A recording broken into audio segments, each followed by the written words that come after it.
What's up, guys? Yes. This DJ will kick the floor in 3, 2, 1. On the troll. On the troll.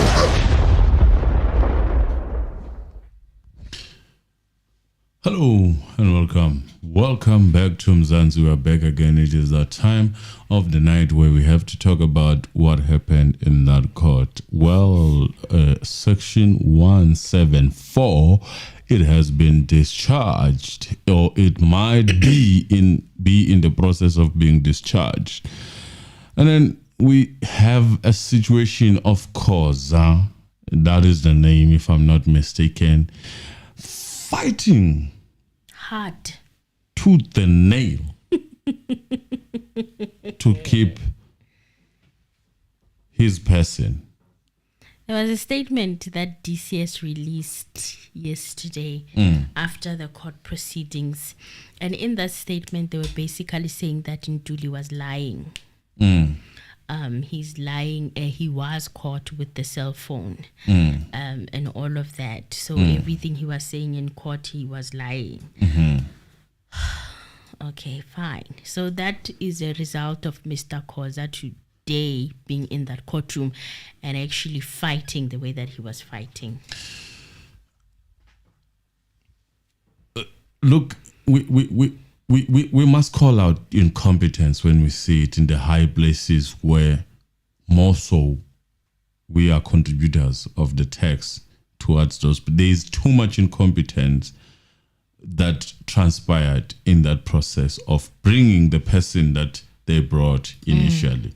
And they are even saying that that person is not at liberty to know exactly what happened. Why did they bring a person who's clueless? It's a court that is requesting to understand what's going on, and you bring a person who doesn't know what's going on. Yet he is the person who's not far from the reporting line of a person who should know what is going on. Basically, it's like bringing an operations manager who's supposed to know what happened during what day and what time, and that person does not know. And then now you are bringing your top executive people to come and tell you about the operations. That is red flag. There's no other way around it. It's red flag. You cannot expect the president to explain the portfolio of a minister without being briefed. Who briefed these people, such as KOZA, who are running to court to explain and debunk or accuse number 5? I don't know. Because you are above this person. You are coming here to explain. How did it reach you without reaching the person it was supposed to reach first, and that person is supposed to report to you? Those are the questions that were not asked, but very, very, very, very alarming. I'm alarming, and I'm side eyeing them, because honestly speaking, there is no other way around this thing. The people who are reporting all these things, who are saying there was a cell phone, who are saying there was this and that, are people who are top. How did they get that information? As if they are ground soldiers. A person who's supposed to be a master chef of what goes down there does not know nothing. You are even proud to come and say he does not know anything. How do you know, Gewena, a person who's above? Protocol is not observed. How then do you know about the dealings of the prisoners? Because you are hardly there. You are hardly at Hosmampuru. I'm sure you have a designated office somewhere there out of Hosmampuru. He said he's a deputy commissioner, so he's definitely not at Koshimampuru. Is where the minister is, the office of the minister. He's not at Koshimampuru. So we are here to fagaza manje about something that you should have been briefed by the very same person who does not know anything. It's a joke. No matter how you look at it, it's a joke. The trying, the desperation, and it just stinks. It just stinks. I don't expect my manager to know things that I should know. It's like my manager knowing what goes on in my laptop. I had expected for them to call Mr. Leka, because Mr. Leka is the one, is it Leta or Leka? Leta is the one who accused number 5 was accusing. No, look, let us look at this thing in an unbiased view. You have your judge here who's saying he's not there to find out What happened? who's wrong, who's right. Then that discard later in any case. Okay. Because we are not looking as to who did what. Okay. So leader would have come and leader would have gave his opinion and his version, which is not going to help this court, because the court is not looking to get to the bottom of who What did happened. what and what happened. Yes. So the right person was in court, actually. Is the very same person that does not know anything. Okay. So take leader as a laptop, and then take, let's say leader is a person who's in charge of whatever goes on to that laptop of his, and then take the one who was in court as a person who gets the report of whatever that happened there. This is what I've done, this is what I've done, this is what... And leader was supposed to report to this man, and this man was supposed to report to KOZA, if I'm not mistaken. Yes, yes. Or the head of prison Yes. of Hosimamburu. Yes. And the head of prison of Hosimamburu was supposed then to report to the deputy commissioner, and then the commissioner tells the commissioner himself, the national commissioner. But that is not followed. Strange enough, we had now the area, what is it? Area commissioner. deputy commissioner. Yes. He's the deputy commissioner and the area commissioner for Hosimamburu. Yes.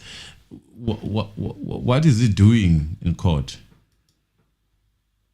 What is he doing in court?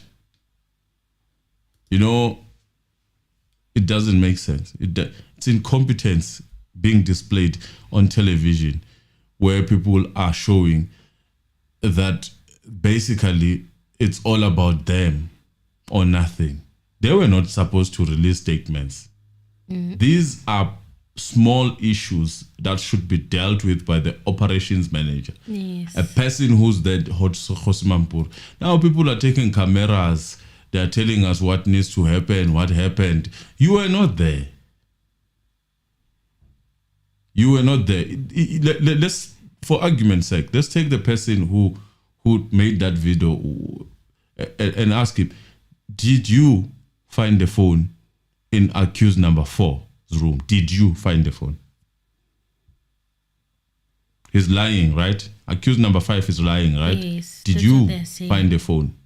Did you find the phone? Or you heard them saying they find the phone? Good question. So the guards of you going on television trying to manage the situation, to me, it just shows that you do not have work to do. You are waiting for television to make noise, and then you stay. You are looking for limelight. You want to be seen as an important person.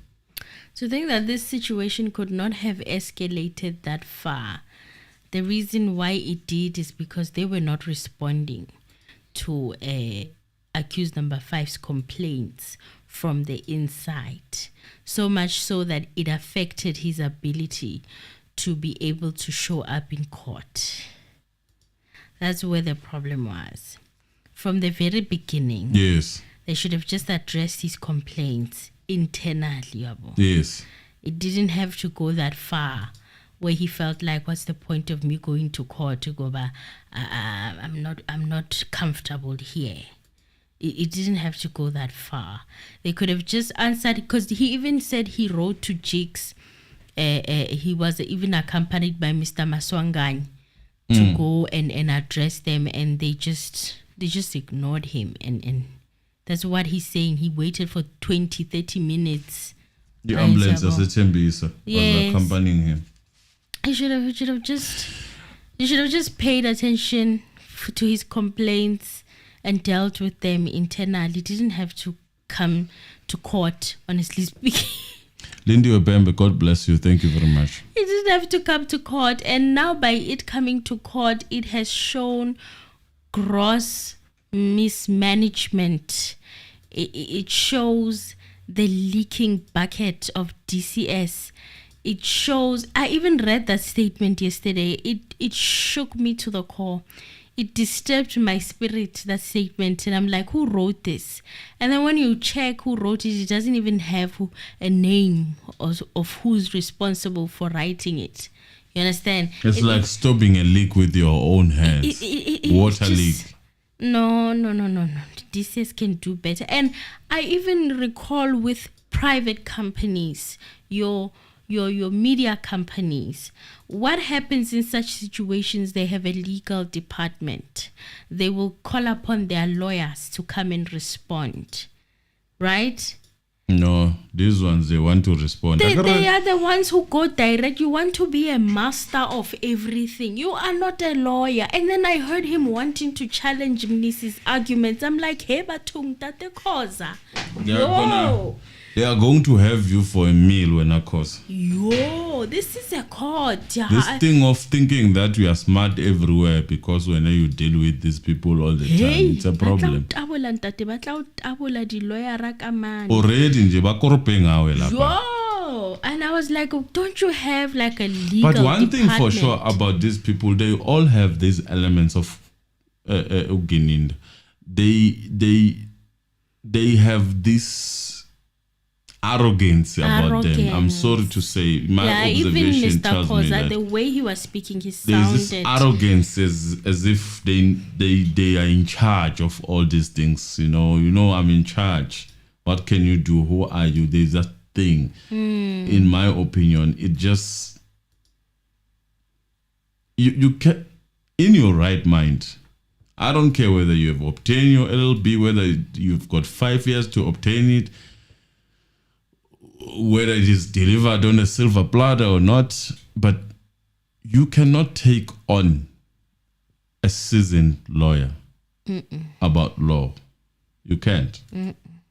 You can't. We have since realized that. At the beginning, there was this glow of how smart other people are. But I can tell you, between them and Nisi, there was one winner. There was one winner. Whether you like it or not, there was one winner. That is why Section 174 is about to be discharged. That's exactly speaks to whether your arguments, as you were busy dealing with a lawyer, they stood the ground. And it seems as if they didn't. To me, they didn't. You know, you didn't have any leg to stand on, but it happened. Let us hear and let us analyze as to what is going to happen and why, and what do we think from this channel. There was yet another delay in the morning in the proceedings. The accused, with regards to their arrival in court in the morning, there was another session of waiting. But as soon as they came, Advocate Baloyi apologized for the delay in commencing the proceedings. He said that we indicated that there is a delegation from Koshimampuru. They want to address the issue pertaining to the transfer of accused number 5 from CMAX Koshimampuru to maximum at Louis Prison. So after consultation with his colleagues, he said that they explained to them that the correct procedure to follow if they are dissatisfied with yesterday's court order. You know, I personally was shocked by all of this because yesterday they released a statement, you know, accusing Tuli of lying and stuff. So I was like, okay, maybe they know the processes to follow because an order has already been made. Now it's time to contact that legal department of theirs and draft applications and whatnot. Yabo. Mamo happy. Thank you. So the man from Correctional Services who was in court today regarding the transfer of accused number 5 to Luiko Prison said that his rank is deputy commissioner because at the morning I didn't know who he was. He didn't introduce himself formally. I didn't know his name, his surname, nothing. So I just referred to him as that man from he said his rank is deputy commissioner, post is the area commissioner as well of Koshimampuru. So he's not only the area commissioner for the prison Koshimampuru, but he's also a deputy commissioner. So he was not here yesterday. Yesterday we're actually talking with Mr. Tebengu. He was the one representing Correctional Services. So where was he yesterday when Kevin decided to come? He was at home. I'm sure he was watching. He was like, this guy doesn't know his job, eh? And his office is right there by Pretoria. You see, Pretoria, I think Pretoria deserves to be a country of its own. It is really? A country of its own. What are you saying? When you hear Pretorians saying Pretoria is a country, you think they're playing. Really, I think they have a president there. They have ministers and everything there. I used to tell people this, and people thought I was over exaggerating and I was over dramatic and over. Like I used to tell people that the experience in Pretoria is quite different than any other province or any other city. You know, there people play by their own rules. It's unique. It's very unique. It's very unique and special. I don't want to lie to you. And this proves my point of how they choose to handle stuff. It's like, wow. It is a country. I don't think I will ever buy a house that side. Why?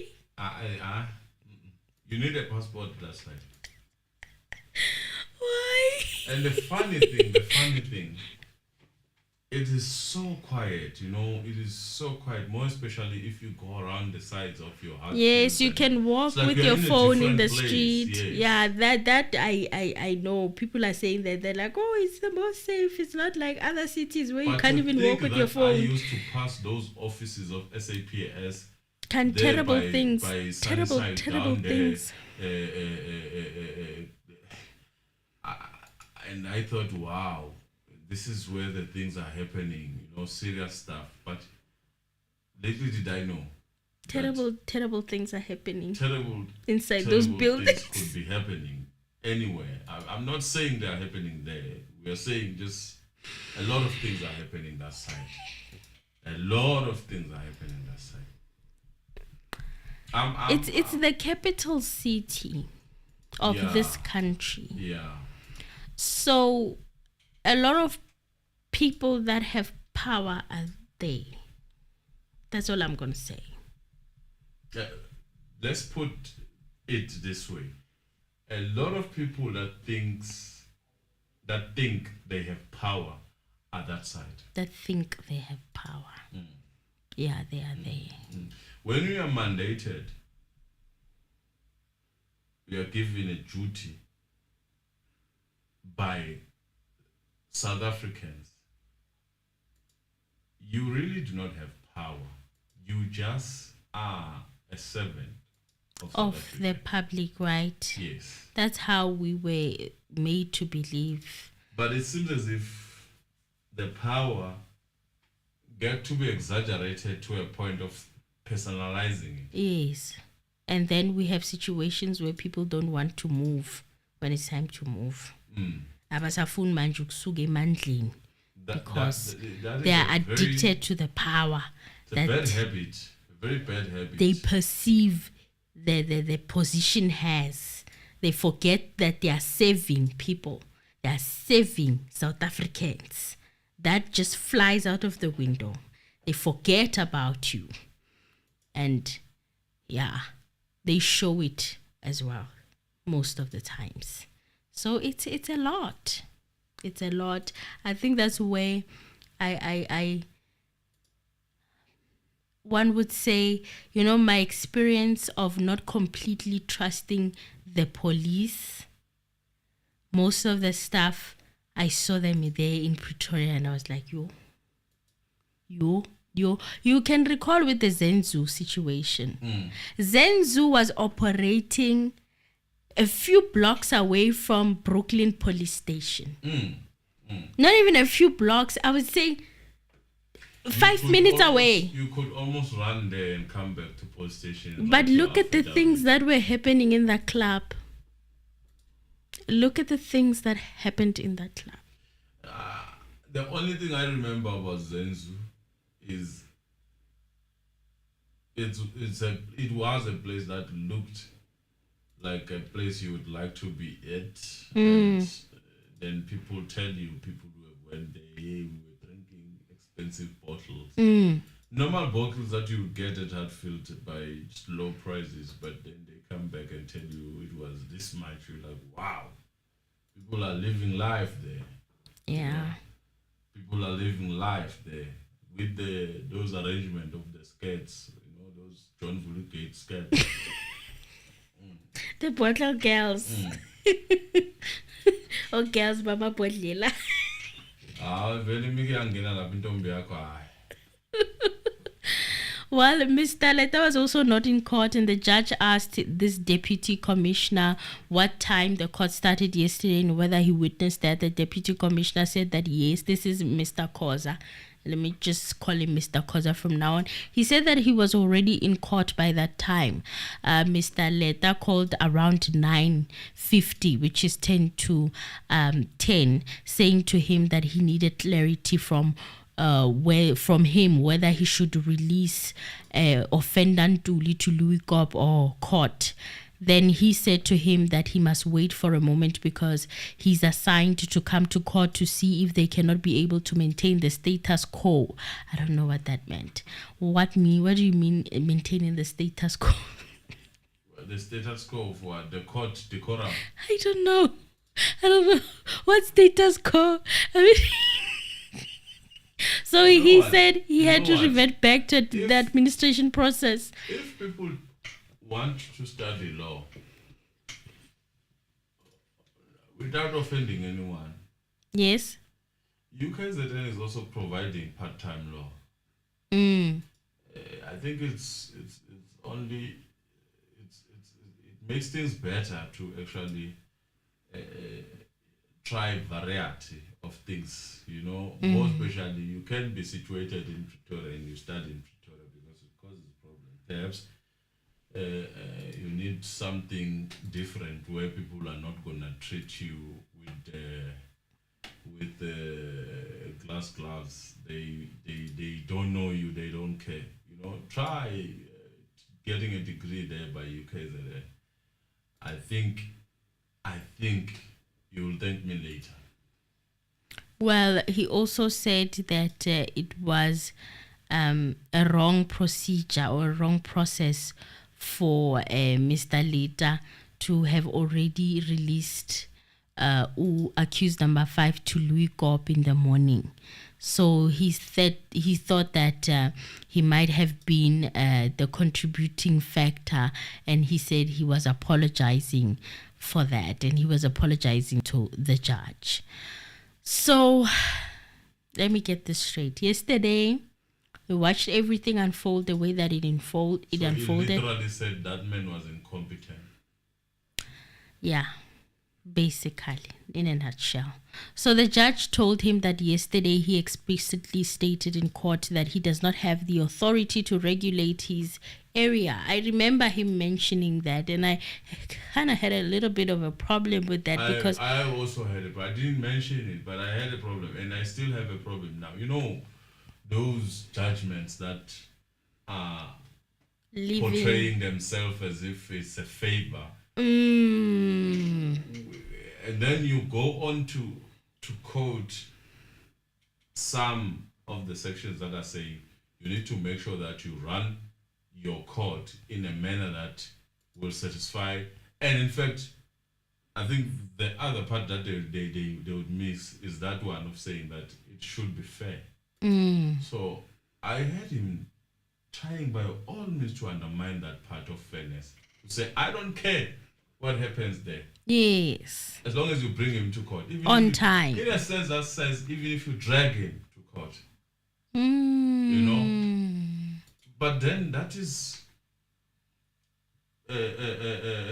prejudice to the accused. Yes. Then can you say you are running a court or a kangaroo? Where you are dragged? Well, perhaps it's escape it is. But let's go with Baglada fresh. Maybe come on to Chauke inkomo. But I'm going to escape and you do on this appraisal as if we escape something man.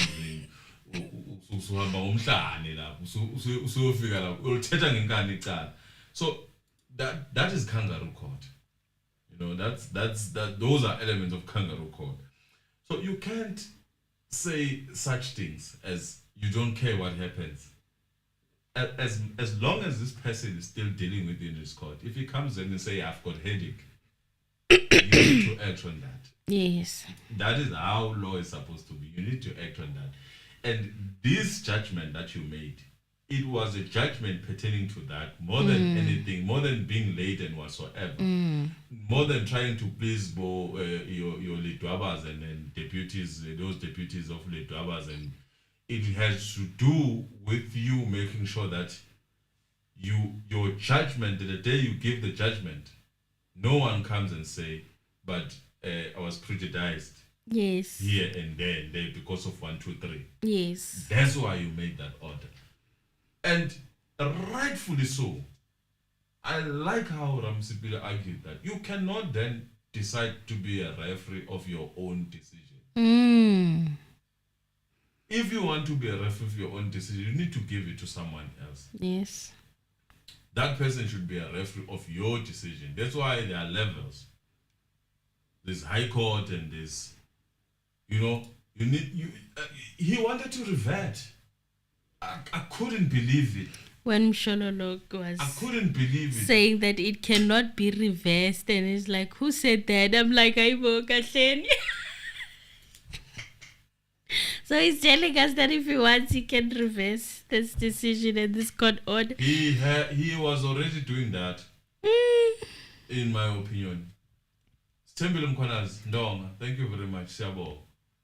Thank you, Stembile. Thank you. We are dealing with elements of kangaroo court. They're very disturbing. It was almost there. If it wasn't for Nisi and Ramusipil, and I will tell you, if it was only Mshololo was Chauke. In fact, he did reverse it. You will hear. Okay, so he said that his job is to see to it that this case starts on time. He even said, you can ask Mr. Baloyin, everybody, he have never been late in this court for 2.5 years. Accused number 1 might not be here and whatever. I was surprised that Mr. Ntuli was in court, and then Monday, Mr. Sibia was not in court on time. Do you remember that? He was asking now, and the man said that he was well aware of all those delays, and he said that he had to personally intervene in order to unblock the blockages. Monday, it was about the shackles. He said he was guys, called. I'm sorry, man. I'm sorry. I couldn't read your comments, and I see where the problem is. I'm sorry. I was sounding like Nsemkodini because there was noise, so I had to switch my mic off. I'm sorry about that. All right. So he said he was called and then said that he's prepared that they compromised the security for the sake of progress, for which they did and did not have any problems. So even yesterday, after he heard that the judges had provided the order, he went to Louis Gop and he also was willing to make peace with that. But after realizing the testimony that was provided, which was full of lies and was not true from Mr. Ntuli, and the pressure from his principals, they reverted to the fact that they should be able to come and plead to the judge that they should look at the matter differently if possible, because he said that they feel that Mr. Ntuli was afforded the opportunity to present false information to the judge, and also Mr. Tebengu was not in a better position to respond to other questions which were asked to him, which he feels personally view them as unfair. Mr. Tebengu was the receiving person after the event of the finding of the cell phone. So for him to appear as if he doesn't know the facts, the person that knows the facts appropriately is Mr. Matlala and his team at Maximum. The very same Mr. Matlala who was in court and had taken the sponges off from accused number 3 only. Now he's also being pinpointed to have been responsible for what was happening to accused number 5 allegedly. So Mr. Tebengu is removed from the situation. Mr. Matlala. So he said that the men that they feel disempowered, that if they put measures, himself as the area commissioner, everyone that is giving the whole country a problem is brought to Koshimampuru. I felt a little bit double besta.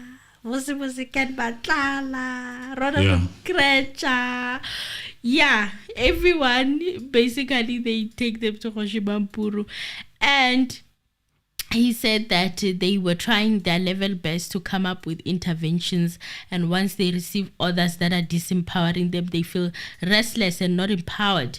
That is the reason why they thought that they should come and plead with that they should look into the matter.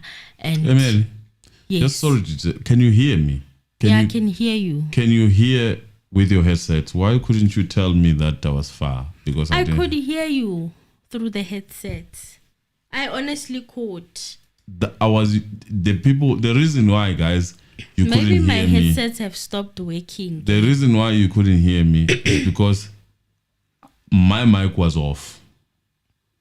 So your microphone was off? I was using your mic to get the sound through. But I could hear you through the headset. I honestly could. Were you hearing me through the headset or live? I was hearing through the headset. I'm listening to the headset. I can hear my voice through the headset. And I can hear yours too. Now, yes. Even before I could hear you. I honestly could. Like, maybe my headsets are not working. Maybe they're not working. Okay, cool. Thank you. Remember you got up at some point. Yes, I switched it off there. Because there was then noise. When you came back, you didn't switch it back on. Yes. So maybe that's where the glitch happened. But I didn't recognize the changing. To me, it sounds the same. It sounds monotone here. Okay. Maybe it's the volume. I don't know. Maybe I need to set them differently. They are not ba ba ba ba ba. They don't have the bass. So he said that one of the instructions that they got from his principal is that he's avoiding to delay because they are aware that the judge yesterday was avoiding that they follow the legal procedure in applying, and that it will cause the court to adjourn. For the mere fact that this is an order, they were also forced to appeal that order, which would also cause this court a delay.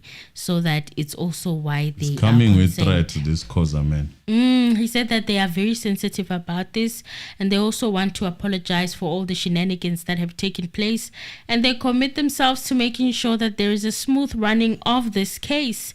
He said that he had taken a personal responsibility as the area commissioner at his level as the deputy commissioner to go down and do his best. So he considers this situation as him humbling himself, going down.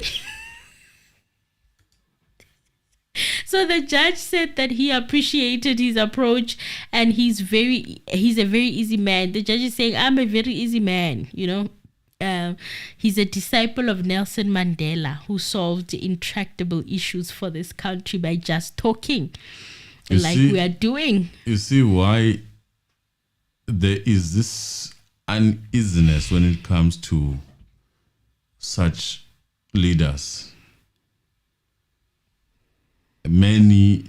Few or many now are already singing a different tune. It comes from, everything can be aligned to these people, and this now tells you something else. I'm not going to say more, but I think I've had this name being used by people who shouldn't be using it. It happens a lot. Let me make an example.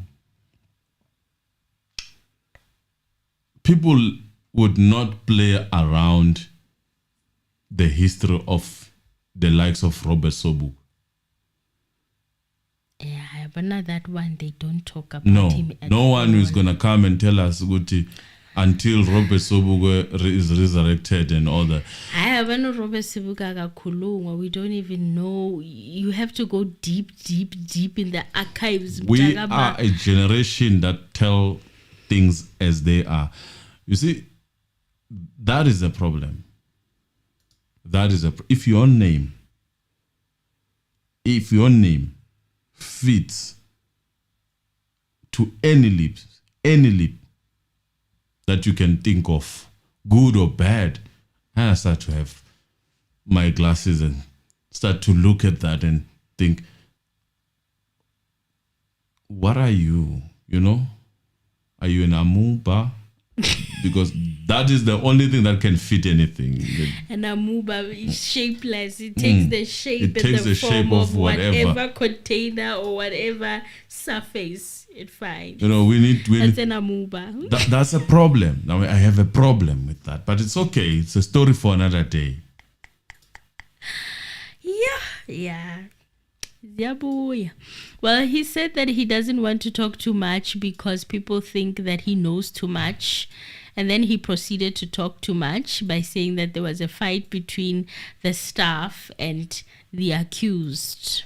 He said that he intervened by saying that he doesn't want to listen to the version or their version because he's, presiding over a criminal case. And he says that he won't make a finding about what Mr. KOZA was saying and what they were saying or what accused number 5 was saying because they will run to the Constitutional Court and say that the judge is biased. He has already found that my client is wrong and right or whatever. So he just listened and said that it appears that there is a problem. And there is a problem. Even today, people came late. Even yesterday and the day before yesterday, it happens every other time. So, people yesterday, for them to understand that he's not going to say A is right or B is wrong. He said he actually made it clear that he doesn't have authority to make this order because this court has inherent jurisdiction when a judge makes an order today to say the matter will proceed tomorrow. So it means that it's an order to say that at 10 o'clock tomorrow, the matter must start because I know people don't like it like that. So it means that my case has been postponed and it's an order.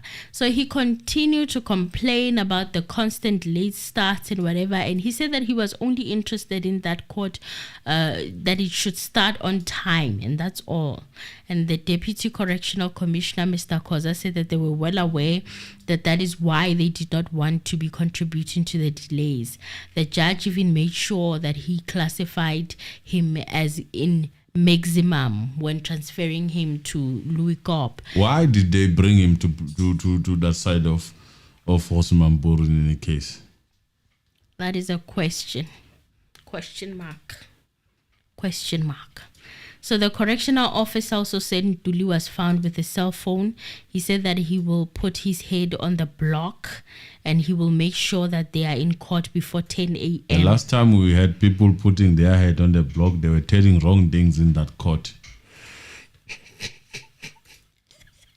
The judge said that he did not want to have jurisdiction to enter into what happens in their prison, who steals what, And the deputy commissioner said that his presence demonstrates that the matter had been escalated at the highest level. He said that he abandoned important meetings and did not see them as priority. He Blow addressed your this horn. matter as priority. You might as well tell us that you sounded like had an a meeting interview. with Donald Trump. It sounded like an interview. I was like, this man, whatever job, he's going to get that job. Oh my God. And he said he saw this as a priority and he will see into it that they are here before time. I was like, yeah. The judge said that even the JP and the Chief Justice was on his back. They have never seen a matter take this long. We don't care. Basically, we don't care. He should care because they brought him, they resurrected him from wherever he was and they brought him here. So, people are saying Ramusipile uvugile maqandeni. No. I think Ramusipile has always been like this. What happened? What? When we felt like he was tanking, it had to do with the combination. When you have Lionel Messi on the pitch, you play with everything that you have. Your head, your foot, your everything. You can even put your head wherever it is not even supposed to be. But you put it there. You're like, I'm going there. So now you go on and play for Atletico Madrid that does not have Lionel Messi. Yes. Paul Dybala, the midfielder, I forgot his name. I'm trying to find his name, but he's a different player there. When he plays for Argentina with Messi, he's a beast. He's a beast. No one passes him. When he's back to La Liga, it's easy. So what is happening? Nice is happening. Oh, so the momentum Nice is happening. Nice is assisting him. Has given Ramusipile the energy that he needs. Nice has given Ramusipile the energy that he needs, and also the confidence that Ramusipile or maybe was lacking on. There is this person who supports him, and he also supports him in his back. So they are basically making each other even much more better. Because can you argue with me if I tell you the Nisi that argued for accused number 3 was on fire, but this one who's arguing for both is even more on fire? You can, in fact, it's double the fire that it was, because there's Ramusipila around correcting few things there and there where things needs to be corrected, clarifying few things there and there where things need to. So these people, they are working good together. They are working as a team. So what has that done? It has taken away the limelight that was focusing on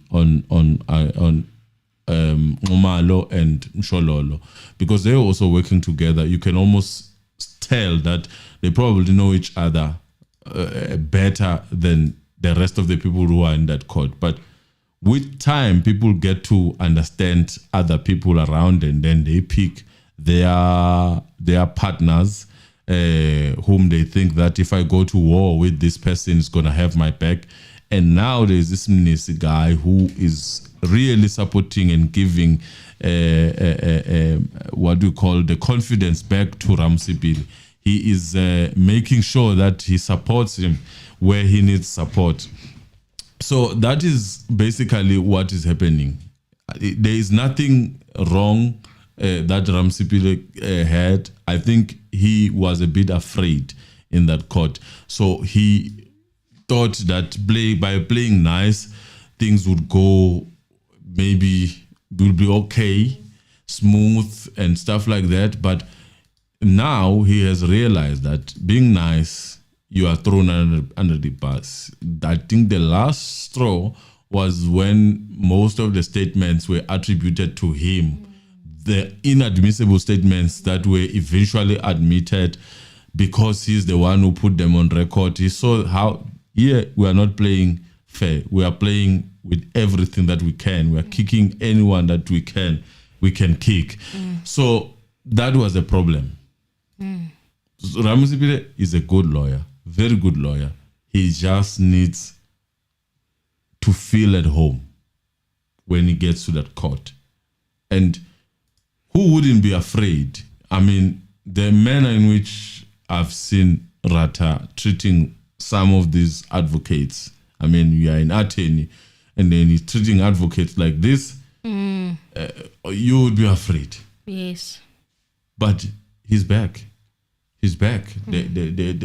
All you need is a change of environment. A change of environment has created a monster of Ramsipile.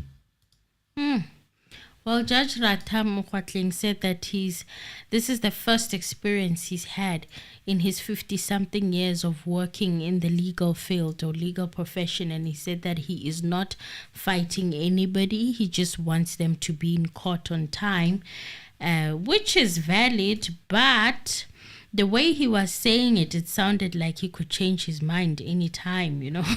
It's like, okay, Nazi, you know, there's an opportunity to change your mind there. Then Mshololo said that she agreed with the lordship, and she stated that what resulted in the court order was for the sake of progress in this matter, to make sure that the trial is finalized speedily as it is supposed to.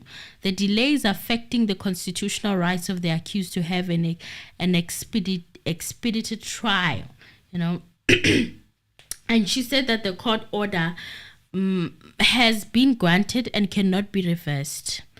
Then the judge asked her, who said that? You see, such questions, they would create fear. Which it did. I mean, it made Advocate Mshololo to take like 2 steps back, you know? But she was right. She was right. She was right. The problem with Mshololo, she's experienced. Mm-hmm. She has worked some of these cases, yes, you can tell. But the problem, I think, as a lawyer, what makes you to be called a shark is being able to cram all these sections and put them in your head. And when someone says, where is that coming from? You are able to give them quote from the bar. Yeah. Because they call their brain the bar. Yes. From the bar. The brain. You're the like brain. Section 217, yes. My lord, says 1, 2, 3, 4, 5, That's 6, what 8. made Ngome Zulu this beast, because from the brain bar. Is from the bar. Yeah. So that's a problem. So Mshololo on the other side, I don't know whether I can attribute this to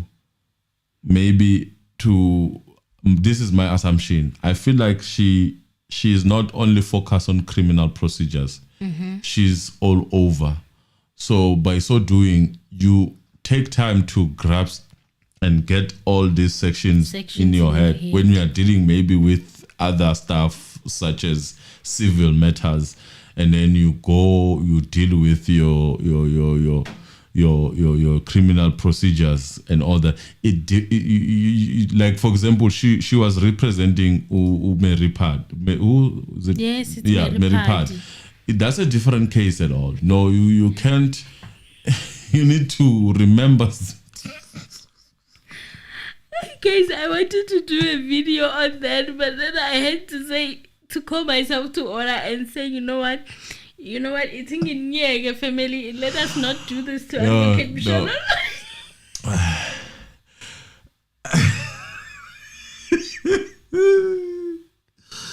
But let's talk about it a bit, just want to highlight. Sorry, guys. Yeah. So there was a day where they came out of that court and then they were victorious. They were victorious the respondent must come and respond. And they were celebrating.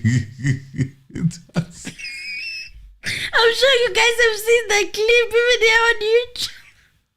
And then fast forward, the next thing Meyiwa is tearing the constitution of Yeah, she's a constitution. Yeah, So that's how basically the story ended. I'm trying to say those are the things that perhaps that are fading. Then you look at people like Bomnis, it seems as if they are focused on criminal procedure. Yes. Criminal law, basically, not criminal law. Yes. They would know almost everything because you are always challenged in this section. So I think that's what the problem could be, because it's not quick to say, and Rata has realized that. Yes. So you always say, what law is that? That because question is saying, I want you to refer me to that. It's not necessarily to say that what you are saying is wrong. It is correct, but what law is that? Which makes it difficult. Then if you don't know that law by your head, then you are going to the context revert, of it and be able to apply it. Exactly. It's like an exam every day in Judge Rata Mkwatling's court. It's like an exam. Oh my God. So she said that she noted the submissions made by the area commissioner, Mr. KOZA, and it is not going to resolve the problem they are sitting with because there are disputes. So the judge said that he doesn't know about it because he is speaking to the highest authority in the correctional services.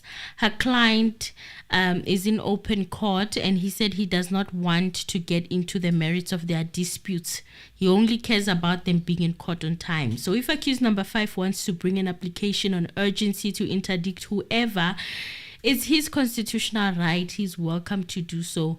All he said is that it must not be brought within the parameters of the time of his court, and he can bring an order outside the court time of 10 o'clock to 3:30 in the afternoon. So Mshololo said that she understood. However, she's appealing with the court because there is a fight between the department and the inmate. Mshololo corrected herself and said that it was her request that the court order not be recalled. She doubled down, in order to afford the accused an opportunity to be able to understand the proceedings. In order to concentrate the proceedings without being exposed to the situation that is disturbing the criminal proceedings he's currently attending. So she said that it is her respectful submission, and they are towards the end of the state's case, and they are approaching the defense's case where they need Mr. Ntuli's full concentration towards his case. At this stage, the interference has a negative impact towards Mr. Ntuli's concentration in attending these criminal proceedings. Mnisi said that he can only make submissions on what the law says, and he quoted section 173 of the Constitution. It said that the court has got an inherent power to regulate its own processes. Sorry, guys. That is something that is coming from the book. From the book. Law is basically... You need to know these laws and sections. How do you know that you are good in law? If you talk too much and you are good in cramming, then you are good in law. So now the court has made it very clear that for purposes of the smooth running of this trial, the court would invoke its inherent jurisdiction and make an order that's specifically for the smooth running of this trial, because there has been some delays. In fact, he said he does agree with the court that the number of delays which have happened are for wanton reasons. There is no specific reason that has been stated before court as to a genuine reason why there has just been such a delay. Since Monday, the court almost is starting at 11 o'clock because either the accused are not here, but there is no specific reason. He said, we only heard yesterday when this issue was ventilated in court that part of the delays is because the accused person are being treated in a way that they are not supposed to be treated with. Basically, he was venting out their frustration by saying that this is too much. He said that he cannot be expected to go to court, the accused, and concentrate and at the same time be subjected to such inhumane treatment and such undignified way where he's kept at Koshimampuru. The court says it's an interest of the smooth running of this case.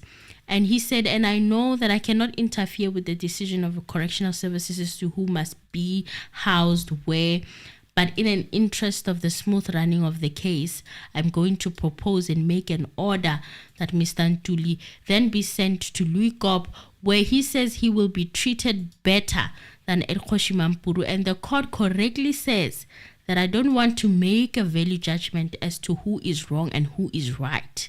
Now, the court is using its inherent jurisdiction, and the law says that if a person is not happy in a manner in which the court is making its decision, it's using its own inherent jurisdiction. You know what the avenues are. It's not like this court decided to thumbsuck the decision and base it on nothing. It's, basing it on the Constitution in Section 173. The court has got its own inherent jurisdiction to regulate its own processes. What did the court do yesterday? It was to regulate its own process of the smooth running of this case. As you are standing there, Mr. KOZA, you don't have the local stand to challenge the order that the court made yesterday because it's an order that comes from the Constitution. If you are not happy with the decision that the court has made yesterday, you cannot come here in person and then say no, but you are not happy with the decision of the court, so we therefore want this decision to be changed. You know what processes should be followed. This is totally irregular. The operative word that came from the court yesterday was in the interest of justice and in the smooth running of this case. Reverse psychology there. That's what changed the judge's mind. The submission of Mshololo, it was all reversed. No offense. Yeah, I also was blown away with because he wanted to prove that he can do that to Mshololo. Then he got reminded using 100 years of law by Ramsipiri and Mnis. And then he got that support, the feeling of pleasing those two troublesome kids in that class. And then he's like, okay. They backed him up. They backed him. And that was the reverse psychology. They were not backing the judge. They were telling him, don't change your mind. You have said what you said. Correctional services wanted him to just reverse it, and they were like, you were right. You were within your rights. You see, with lawyers, it's always about, it's like, okay, now I'm going to tell you the secret when it comes to ladies. With lawyers, it's always about belittling yourself. KOZA understood the part. Came there, why kokobeza? I'm sorry, this is what I would do. And then the judge was impressed. This person, he respects me. He wanted to reverse everything he said, forgetting that you cannot decide one thing and then you come back, you become a judge of what you decided yesterday. He needed someone to remind them in a form of, we're supporting you, we're behind you. It was basically emotional damage that was done by Bomnisi and Ramsip. They doubled down on him. They said, if he's begging you, if he's licking your feet, we will even go down, more down. We are supporting you. You were right. That feeling of other lawyers say, you were right. we are with you. We are a friend of the court. He's like, I'm standing. Did you hear that part of that? Where he said, I'm not changing. He said, what did he say? He said, you reached it, but he said, he remained, I don't know what he said, but I remember it came out like that. And you know the way it came out? It was like painful at the same time. And because he's also now turning on the person who also came with that respect, who showed him some, you are Your Highness. Yes. And then now these ones are saying, no, we're doubling down on you. And then now you had to please these ones too. The way he said it, you could have missed it. He said it in passing. Okay, maybe I'll get to it. He said, I'm aware that I cannot interfere with the administrative processes of the correctional services, but that is derived from what the Constitution is saying. So, and that is exactly what the law is saying. So Mnisi now looked to the judge. And he turned to the judge and he said, I would still say, my lord, that what the court did yesterday was in the best interest of the administration of justice. But beyond that, seeing to it that this case, which has been delayed on a number of occasions due to the late arrival of these accused persons, which culminated to the information that the court received yesterday, then the court made an order in terms of the Constitution. If the body wants to challenge that order, then this is not how that is supposed to be happening. I think Mr. KOZA knows better that this is not how things are done.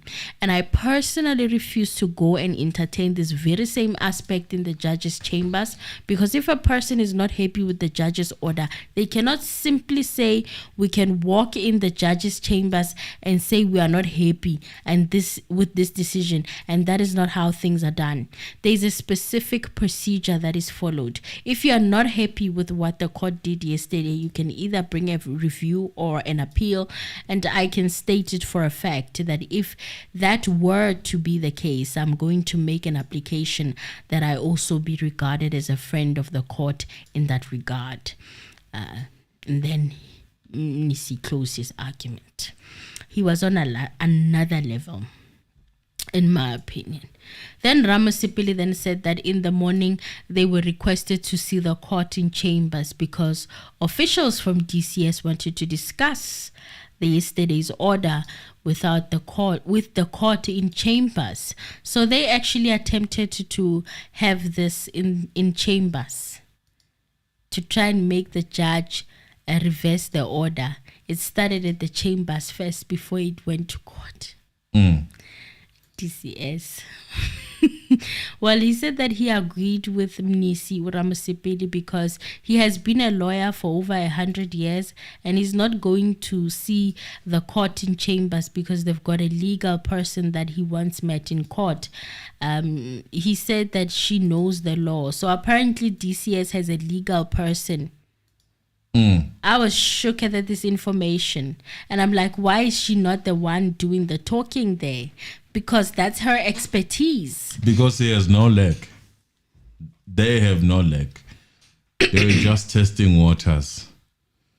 Well, at whose request, God knows. We all don't know. But if you ask them, who requested you to come here? Ramasipili said that there's a principle that is known as funtas oppressio. It's a Latin term that means having discharged his duty. Yesterday, my lord discharged his duty. He made a court order. Whether that order was made correctly, his lordship cannot go back and revisit that court order himself. The court now is funtus officio. It cannot revisit its own decision. This is the part, Mr. Anonymous, you were talking about. Bars, Mr. Ramasipili, bars. He said that the decision is the legal person from DCS. They must know what they must know is to make an application to review that decision, make an application to appeal that decision. He said, as we sit here, this is an informal decision that should not affect the court order that was made yesterday. He said, my lord does not have the power to revisit that order that was made yesterday, unless that order is challenged in court or there is a statutory provision that says that that order can be recalled. Ramsipili. Yeah, he definitely sealed. He was the one who was more hotter than the rest of the people that submitted. He definitely sealed. In short, very quick but and fast. He killed it. Ufutas of what? Official. Yes. Yeah. Official. Ufutas of official. And Nxumalo said that he had nothing further to add. Mshololo said that she stands by what she said. The judge now said that if people can talk like how we are talking now, and find a solution, he was Mandela-rising the situation. Mandela effect. He said that we don't have to escalate it to where just because of our egos. He said, I've understood your position and I hope you understand my position. KOZA said that he understood and that is why he made his commitment before the court. Mr. KOZA is so confident that he feels that if he can just walk in a court with no application, no appeal, nothing, izinto ziyayenzeka. Is this a norm? Is this how DCS handles complaints of inmates while they are going to court and judges have made court orders? Why does it seem like they don't know what to do? Is this the first time this is happening? I don't think they are used to people who fight back. It is a new thing that really it was, if you ask me, unprecedented. It is something very new that they have had to deal with, these 5 guys who are really pushing back.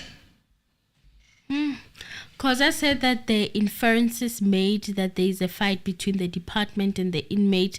He said there is no such. The only problem is that they are also trying to help the court that these issues that were raised on Monday and today should not affect the progress of the court, and they are going to see to it that it is happening like that, and they are well aware. He said that there were other things that were sent by Mr. Mnisi or that were said by Mr. Mnisi, and he said he would not like to go there. Even the judge was giving him the heads up at him. Don't go there. This man can argue. You know your mandate. This man can drag an argument for days. You don't want to go there? I was like, hi, Mr. KOZA. Hi, Mr. KOZA. Don't do it.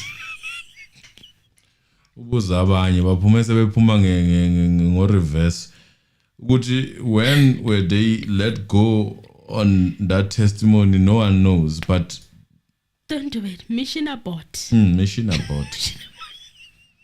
People came there with NH.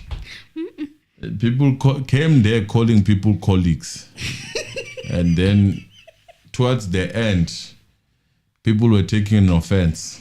Exactly. Well, the judge said, but the source of the problem still remained. KOZA continued to say that the problem is the lack of discipline of the inmates, which he has a personal responsibility to make sure that they deal with the discipline. Their behavior is the one that is impacting on that. But he has to put mechanisms in place so that they make sure that when they start with their shenanigans, the court must not be affected. You are calling this and reducing it to a shenanigan. Mr. KOZA, do you realize what just happened in the last 2 days concerning DCS? Do you realize that this thing is a crisis on your department? You know that moment when you after the meeting in the morning, your bosses tell you, Chief, we have a serious problem. I don't worry, I've got this on the back. Don't worry. Let's go there. I'm going there. The tone coming from Mr. KOZA is concerning. You can't be saying before they start with their shenanigans and don't use that language.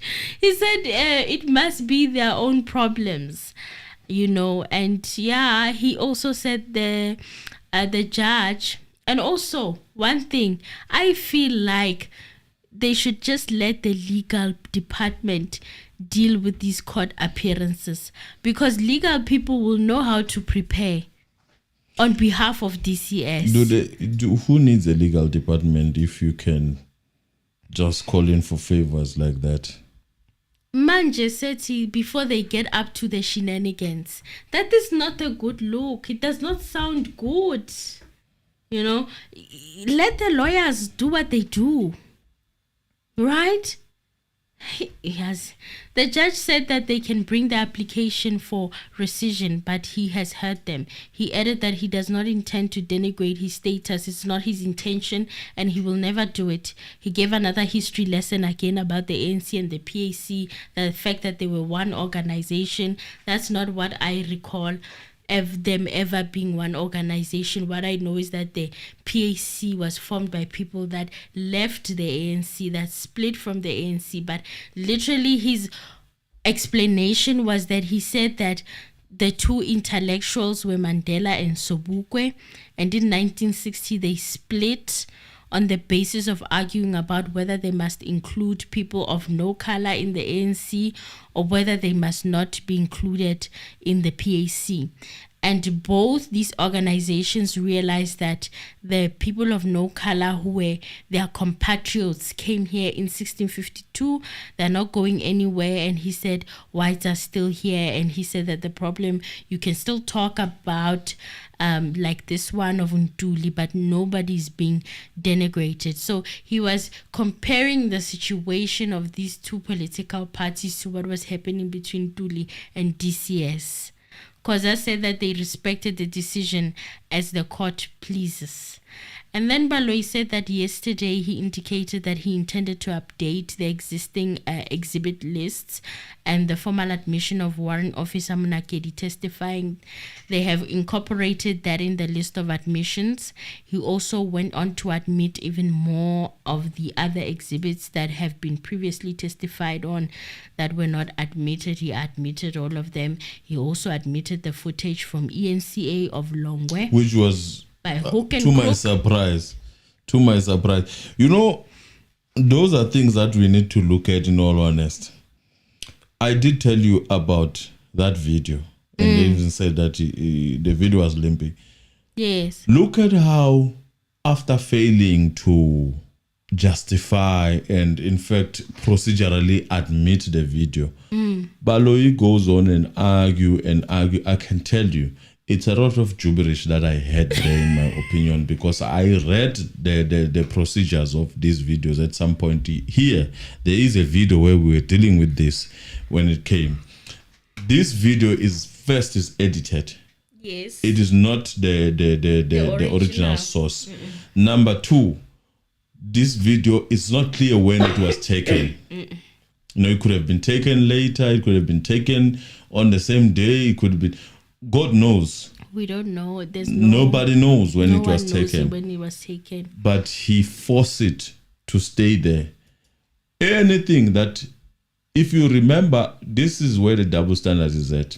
Yes. Nisi had to stand up and argue why the statement, I forgot which statement was it. It didn't have an affidavit, right? Supporting affidavit. Yes. He had to argue using Danzi. You made that bet, you have to lie on that bet, type of Baloyi's law. Yes. Because this guy who, I almost said this name, Dr. Sibanda, decided to read everything on record. Yeah. So he made the bet, he had to lie on it. Otherwise, Mnisi's statement was going to be disregarded. Yes. So, Dr. but when Ali's it comes to Baloyi does not have that. No. Baloyi now decides to use the argument of Bora Musipile when they were arguing against him. Hey, Abu Baloyi Maton.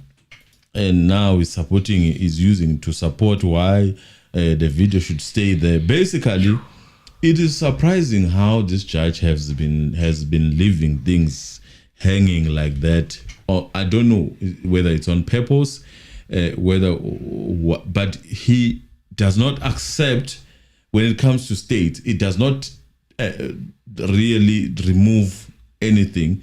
He leaves it there, hanging, and then he says argument. Why didn't he say that about Dr. Ali's statement? Dr. Ali's statement? He didn't. Why didn't he say had to that? fight. He had to fight. Yeah, I get. You know, that footage was admitted by hook and crook. And the weird thing is that when he was admitting it, he said he's admitting it with the affidavit of Mr. Bailey, the one that says he knows nothing about this footage when it was taken. He was in China. Now, towards the end, the judge asked him again. It was like a light bulb moment. Did you admit the affidavit of the guy saying that he was in China and stuff? And then Advocate Balo is like, no, I haven't admitted it. So it's just the footage with no affidavit. Yeah, because that affidavit is literally denouncing everything.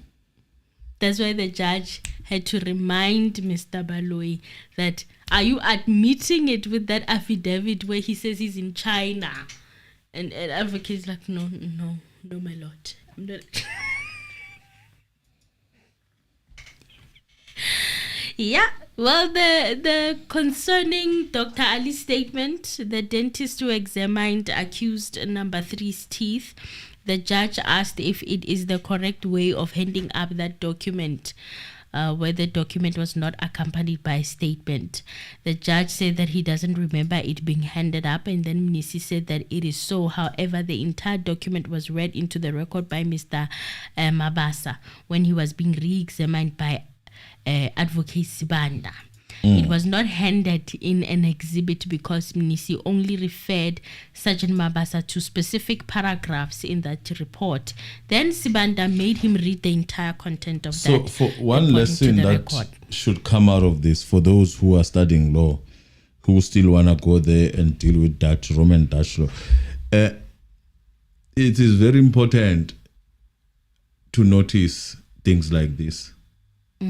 Because you can actually validate things that can really oppress you in your case. So in this case, Nisi, very smart. Does not need now an affidavit because Banda has literally created an affidavit for him. Yes. And he learned that from Baloyi. He does it all the time. Well, the state in the Senzo Meyiwa trial has closed its case finally. State prosecutor advocate Judge Baloyi said that on that point, my lord, that concludes the leading of evidence for the state's case. It is precisely 3 years since the state started leading evidence. We formally close the case.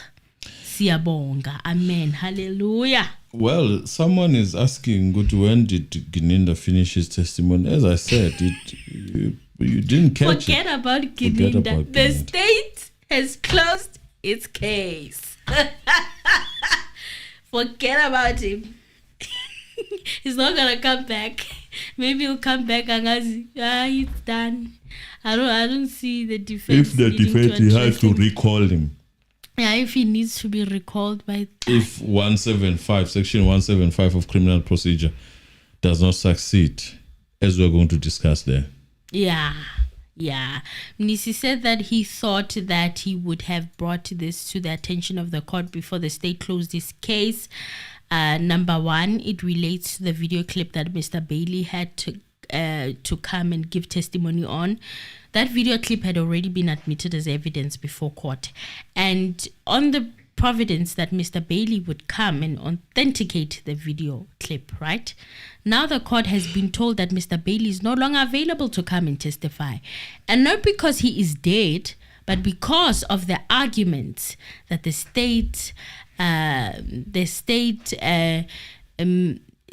organization SENEF, South African National Editors Forum, said that he should no longer come and testify. Yeah. or testify, because Mr. Bailey and company indicated that if he were to be forced to come to court to testify, they will bring an application to the bar or to bar the state from forcing him to come and testify because of the standing agreement between SANEF and the NPA, National Prosecution Authority. So at this point in time, that video clip remains unauthenticated. He said that he thought to himself that Mr. Bailey had indicated that when this video was taken, he was not a party to it. He was in China. He does not know who took the video, when it was taken, and he said, I only got requested to provide a recording of the video. And that was aired on the 27th of October 2014, which he did. But as to the finer details of that video, he doesn't know anything. That's what Mr. Bailey said in that affidavit. So if the state forces him to come and testify, he said that he will have no other option but to challenge the legality, which is what the state was avoiding in that urgent application, according to Mnisi.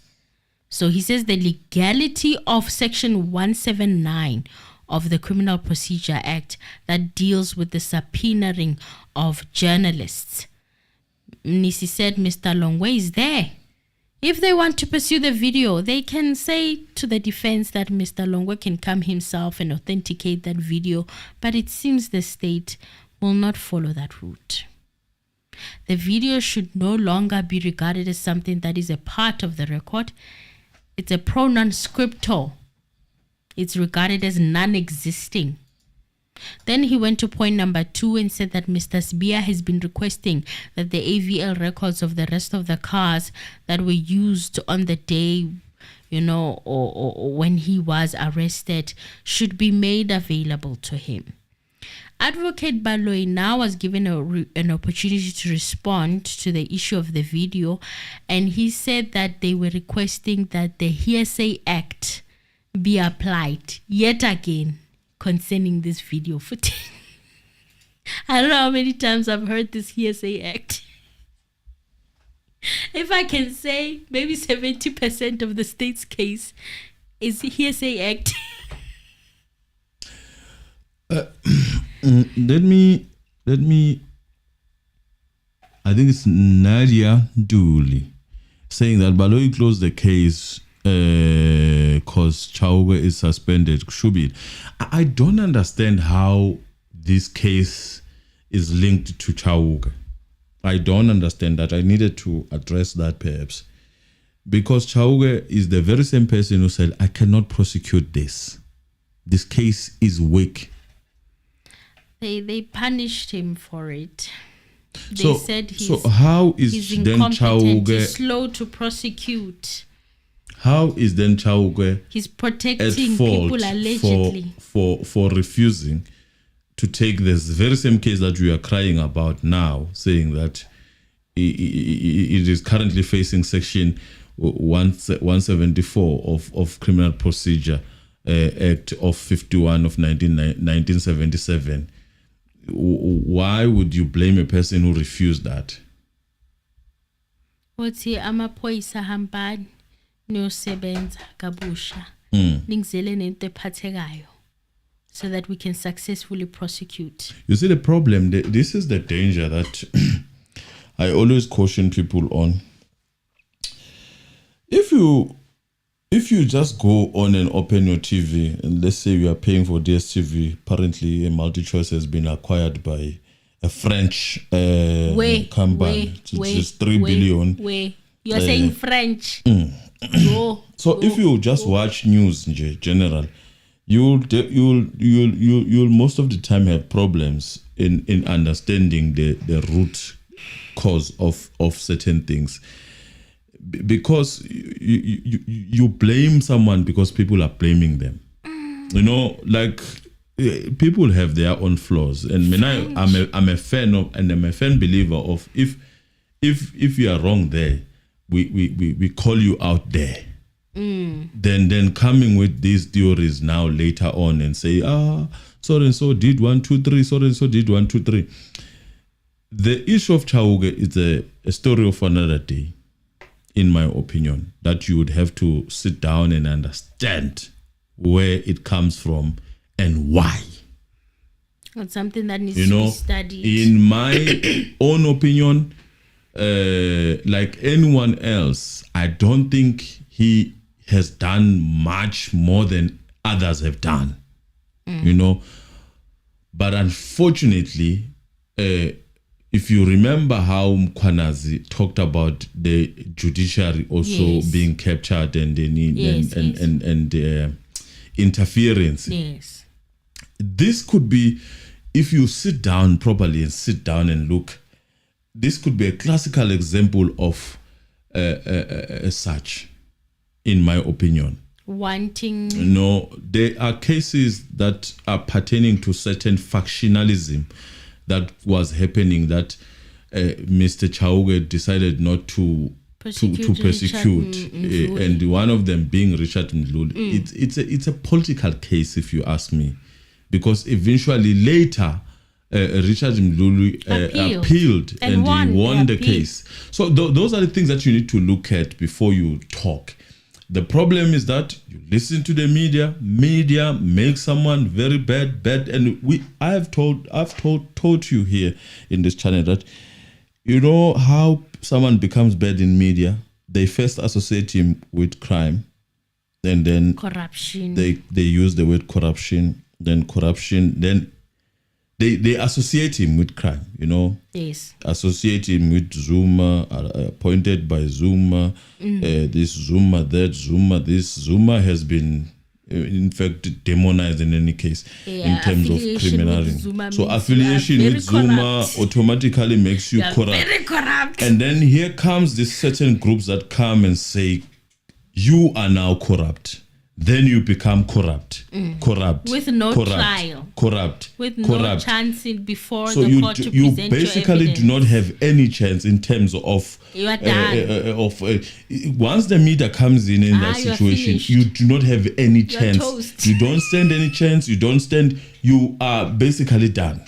Those are the things that, guys, when you read news with context, so that you come back and say, this is the case, But the problem, you are lacking most of the time.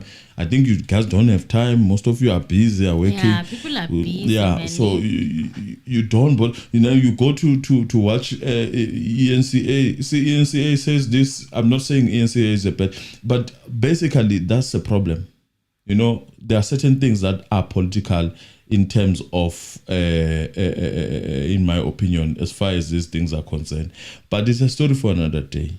I just wanted to clarify that part because it's a long story. You check the cases that this man said he declined. In fact, one could argue that he was justified, and he's still gonna face what is it called? The ad hoc committee. I don't know whether he's going to face the ad hoc committee because it's suspended, right? He's suspended. Yes.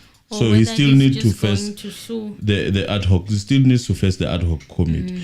So there's a danger of coming with the, theories that are coming from the news because they give you what they want you to hear. I saw the other channel replayed an interview they did with him. I think it was in 2023 or something like that. And then people were like, oh, look at him. You can just look that he's a Gebenga. You can look. I'm like, guys, how do you guys not come? How do you come up with this determination of just looking at a person because they're not looking at a camera? Oh my God, you can see. They're not even looking at the camera. They're lying. I'm like... when did we get here? When we grew up at villages, we were told that if we are talking to elders, we must not look them in the eyes. So we therefore applied that procedure. We made sure that we avoid the eye contact. But the problem started when you would get beaten when you ask questions where people are seeking to find the truth, And just by the virtue of you not looking in their eyes, which you were told clearly that umtomdala akabuke emehlweni, then you are guilty of that. You are guilty of whatever that they are investigating you for. Just because you decided to look down when they were talking to you. So we will get beaten for such. Then confusion grew with us to say, what do we do?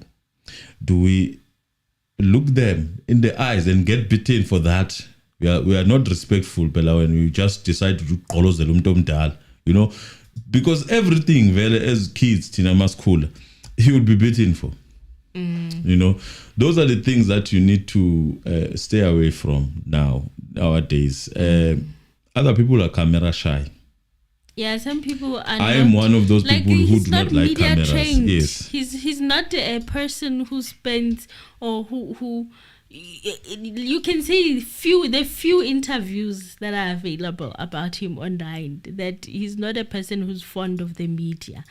And also the way he was speaking, it seemed like he was not answering the questions directly. It's because he didn't maybe not want to show his hand. He didn't want to you know, let the people that have actually made the journalists approach him, because sometimes when you are dealing with such sensitive stuff, the media becomes a very useful tool to kind of pick your brain as to what have you got, show me your hand. You understand? Which is why even now people are kind of critical of what Kenikunene did. And a headline came up in the morning and the whole day he was running doing interviews, and now turns out he was lying in some of the questions that he was being asked. Yeah, but it's now a media disaster. And there's a problem now. You see, with this thing of taking factions, now when you have to deal with that and you claim that, I'm a person who deals with the crime. When you have to deal with that, just because you are in a certain faction, it becomes a very difficult situation to deal with that. How are you going to Sjambok someone whom you really love? You know, now you start casting aspersions and all that. But these are things that are happening. I learned my lesson with this whole thing of concluding that people are a certain thing just because the media says that that's who they are. I learned it with Brian Molefe, and I also learned it with Matsela Kuku. So now I'm going to be very careful. All those people, they were criminalized because by association. Yes.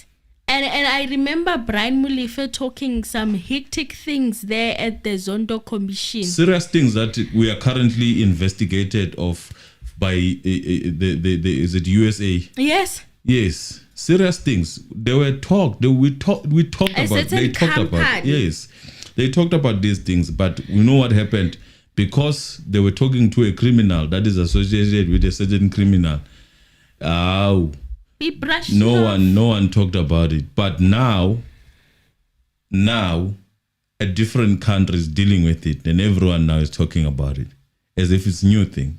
So ever since then, guys, I tread carefully before I cast aspersions. I need to think. I need to evaluate. I cannot just come to the conclusion that somebody is corrupt these days. On the basis of media. I need receipts. I need Mkwanazi's receipts, please, before I make serious allegations. Yeah, so that's why some of the stuff I'm like, hey, let's wait and see. Let's wait and see. Things will take shape. Yeah. Eventually. We'll get to know. Mamu Happy, thank you very much. God bless you. Yeah, Emil, let's finish up. Okay. So the representation is accurate, and he said that they called the investigating officer who testified that the person shown in the video footage is Mr. Longwetwala. He read where it also said that the requirements is that an expert can be called to testify about the operation of the requirement. For instance, automatic surveillance camera. He also did not finish that part because I don't think it was aligning with what he wanted to. It was a mess. Well, he said that the court held the authentication and it goes to the weight to be attached, not the admissibility. He said that they submit that the argument that is being presented now conflates admissibility and weight. Admissibility depends on the weight, which they have already argued. He quoted somewhere where it says that, and I quote, "I deal with tape recordings as I would deal with any type of evidence. The test is whether it is relevant or not." Well, end quote. The problem here is that you don't have anybody authenticating this video. That's my point here. We don't know when it was taken. There's nobody Could have been 3 days, 4 days, 5 days after. I mean, Kelly had that BMW for a week or so. For a week before the where he was family refusing came with it. to take it. She had it for a while. So there's nobody authenticating. There's no source. We don't know where it came from. We don't know where it was edited, where it was cut off, where's the full version. We don't know anything. So there's nobody who's going to come and speak on behalf of this footage. And worse, the person in the footage is not even been called to come and testify. Why can't he come and authenticate that video himself since he's in the footage? Nothing. Well, he said that it will be relevant if it has probative value, and it will only have probative value if it's linked to the issues to be decided. He said that they have already argued that this proposition has been made, and this video footage deals precisely with that, and he said that it is relevant. The only issue would be weight, and that will be attached at the end of the presentation of the evidence. So the link will have to be provided by the voices on the tape where the identity of the speaker is an issue. So in this, how does it work out? Because on that footage there are no voices. It's just the images of two people walking, right, for 30 seconds, a good 36 seconds. So the court also has not seen Longwe. Longwe has not come to court to testify. So again, who's going to authenticate that footage? Longwe has not come to court to testify. What is Advocate Baloyi going to do? Well, he said that what was left was for the state to establish the origin that they submitted through the various correspondence. The judge asked if the evidence of Mr. Bailey was before court, and he said no. And that one who says he went to China, I feel like that was a clue to say, actually, this affidavit is not going to help you. Well, the judge he said, once you've closed your case, Mr. Mnisi, you can argue at the end of the case. So, yeah. I heard somewhere at the beginning, they were saying Advocate Baloyi got 100% conviction rate. That's what the reports were saying at the beginning when we started with the case. So regarding the AVLs, he said that the defense can subpoena any witnesses to testify in their favor. Nisi said that the defense was now at liberty to consult with whoever's name appears on the list of state witnesses if circumstances were to arise. He wanted to make sure, he wanted to put it on record, since Abu Kelly and everyone else, Mapiri, Olongwe, were not called, that since they did not call them, the defense is at liberty to call them. And then Advocate Nisi asked for a short adjournment to come up with a response. And when they returned after the long adjournment, the defense in the Senzo Meyiwa trial indicated that they have instructions to bring a discharge application in terms of Section 174, or an application to have the charges dropped against the accused. They will be engaging with Legal Aid Board on the funding of this. Legal Aid requested that the matter stand down for a week or two while they will be busy working on their CMC on the modalities regarding the financing of the application in terms of Section 174. So the CIC will be sitting on the 6th of August, and once a decision has been taken, it will be communicated to them, and he said that he would request that the matter be adjourned up until the 7th of August. So court will resume on the 7th of August.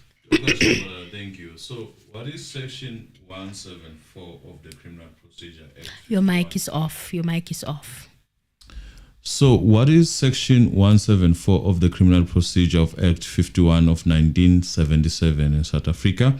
Section 174 provides for discharge of the accused person at the close of the state's case. Very important, very crucial, because we have at some point had D4 alluding to this section 174. But I think where the plot probably was missed, because D4 has been hammering on it, saying that at some point they should just have taken this route of 174.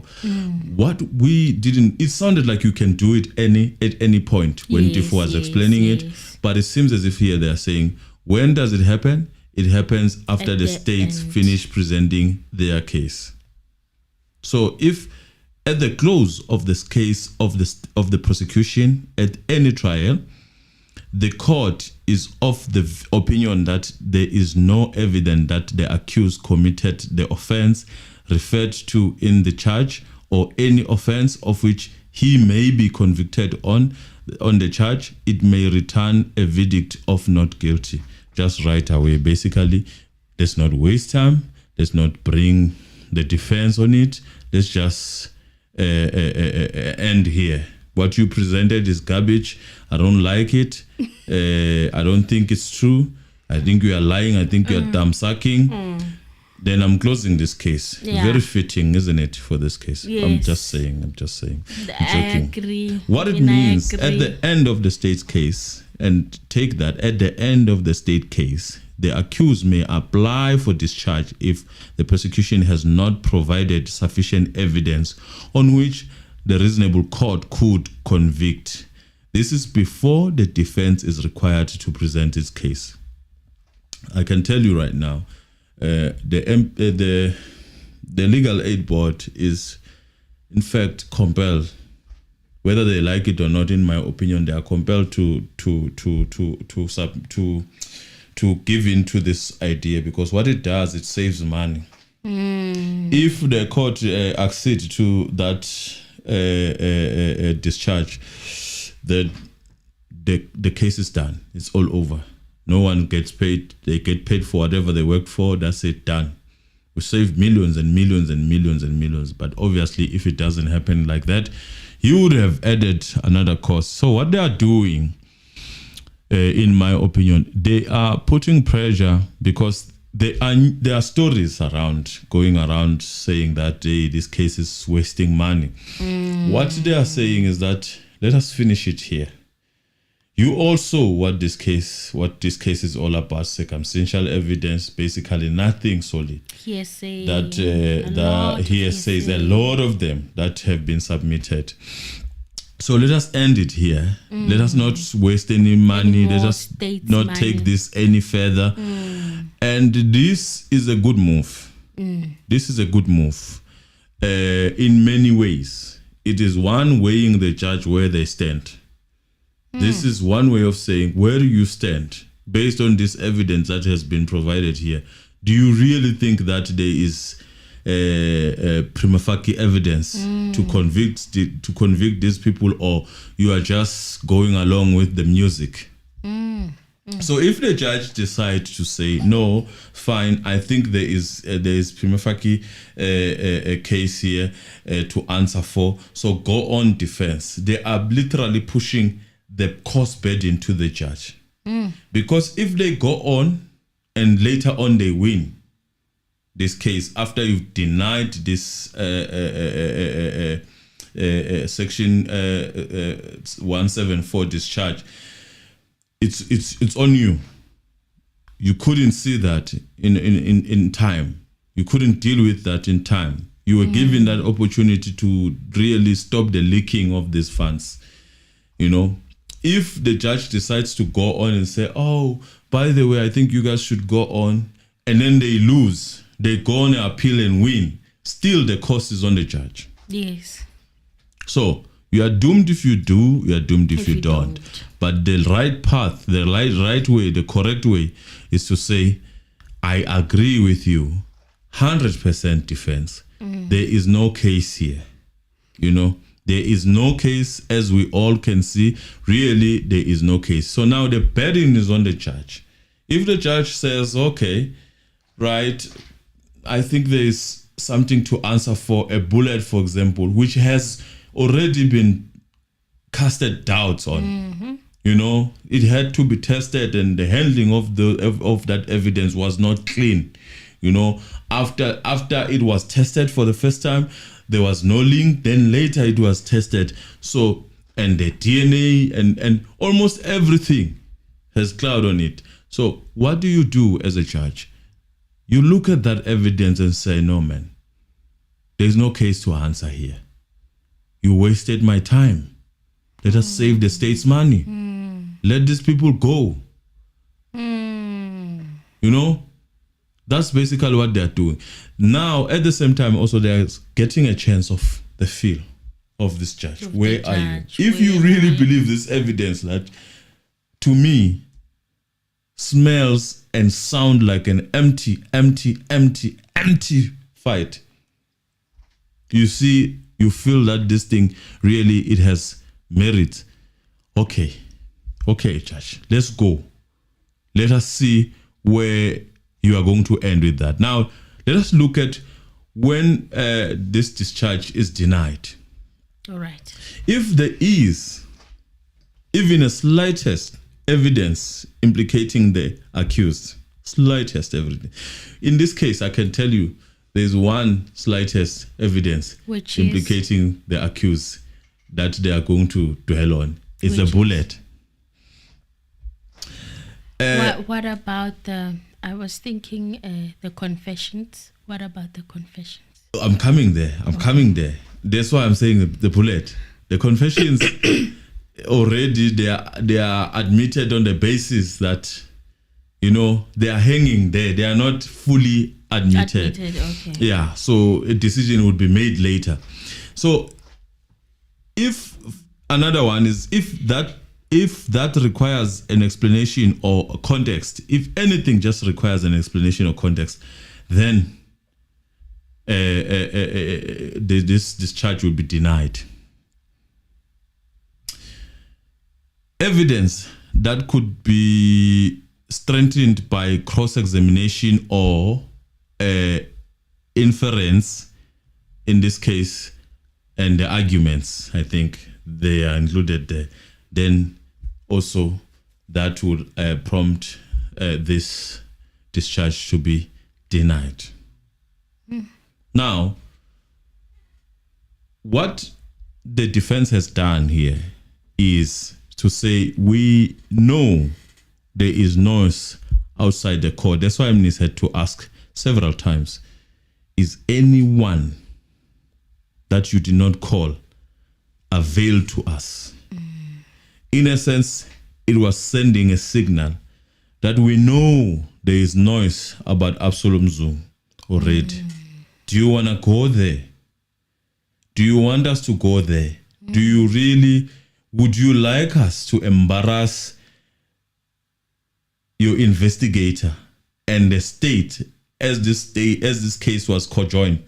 It was a decision of the state, the prosecutors, and the investigator. Do you want us to embarrass you that you probably allegedly came to court and lied about Absalom Zoom? I can tell you the safe and the easiest way to pass on is basically accepting this section 174. Because the bullets that are coming before we even reach the bullet itself, I'm talking about the storm that is coming. I don't think the state would be able to stomach it. It would be an embarrassment of the year, feeding to the narrative of Mkwanas. So this is a situation where I give you a pill to take your own life. An opportunity. This is the opportunity. To get some form of savior from embarrassment. Yes. It's an extended olive branch. Exactly. That's a correct way of putting it. I'm giving you an opportunity to not fall too hard. to not fall too badly, to have a little bit of salvage nyana. Yes. Why Of embarrassment. Why is section 174 really putting pressure to a judge more than anything now? If you look at the cases that deals with that, is S versus Shopping of 1983. I think the judge is fully aware of that because he's very familiar with the 80s and 70s in terms of his history of working. So this case laid out that the test is not whether the court believes the evidence, but whether it could convict.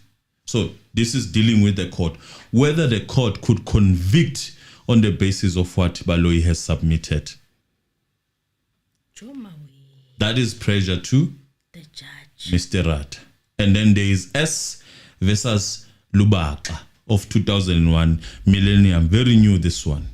So this one, it says, if an accused is clearly not linked to the offense, it is unfair to continue the trial just because other accused are implicated. You see now, in this case, there has been a question of accused, for example, number 4, which is not clear. Number 4. Such things could be really touching to that. The only thing that they're pinning him with is that hat. Which is not clear, which has no link. He got inside, touched the hat, and left. That's Brigadier Kirita's testimony. Yes. With the regions, the regions that are 4, and that to him said it's a match. And then he's like, yes, he got in, touched the hat, and left the hat there. So here's a classical example, Emil. The accused is charged with robbery. The state lists evidence from one witness who does not identify the accused at all.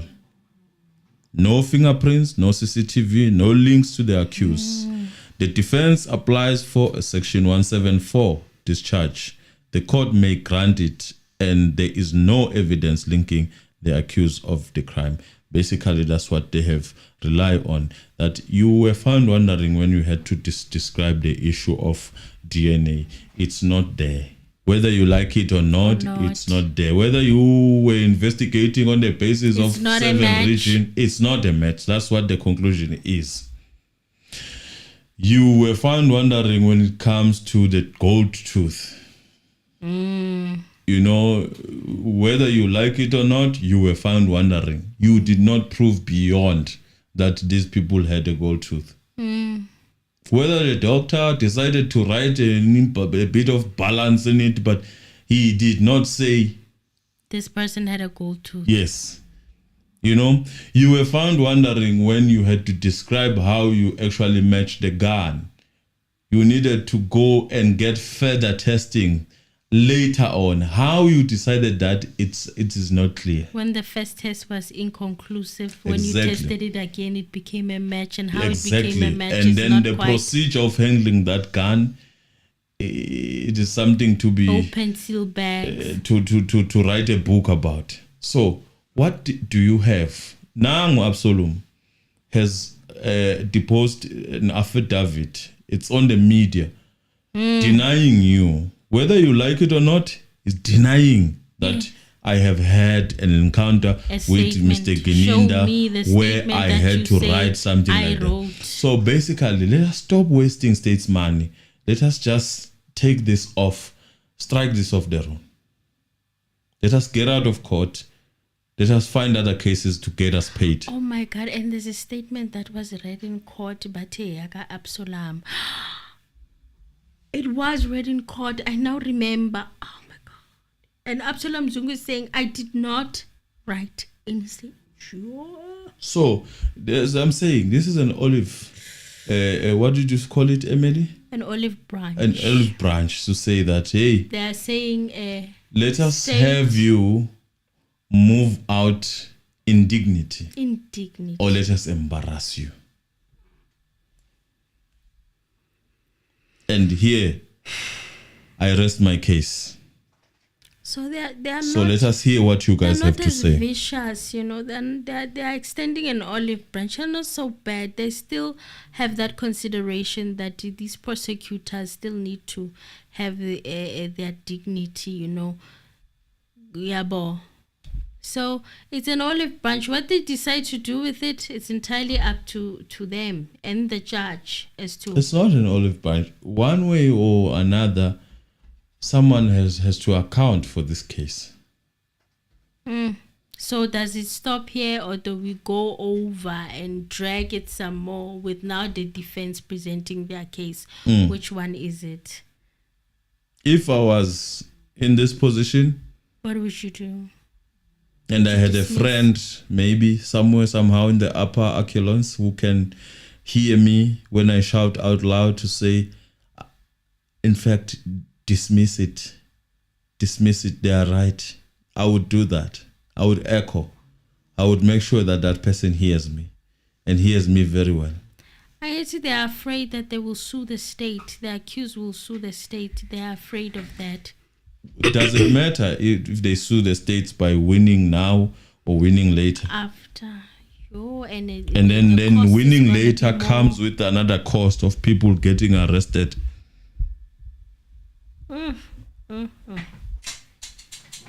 So literally, the fate is on Judge Rata's hands. Exactly. Of everyone.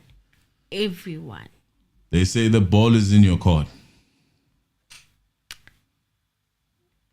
So, guys, Mamulau, thank you very much. God bless you.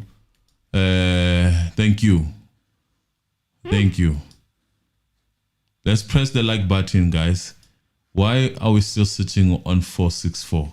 Hi guys, not after that analysis of section 174. Hey Nina, please like the video. Please, we appreciate press the like the video. It does happen that you forget. After that section 174 analysis from Mr. Anonymous. Hey, please, guys, please think I'm please like the We appreciate you. We know that you love us. You would like to press that like button, but you forget, and it's okay. We know. It's like catching a movie halfway. Some of you are coming in late. It's okay, but we are here. We are not going in ahead. Let's hear your calls, guys, your views now. If you have any views that you can add. We are pushing for 500, 600 likes. That's the target for now.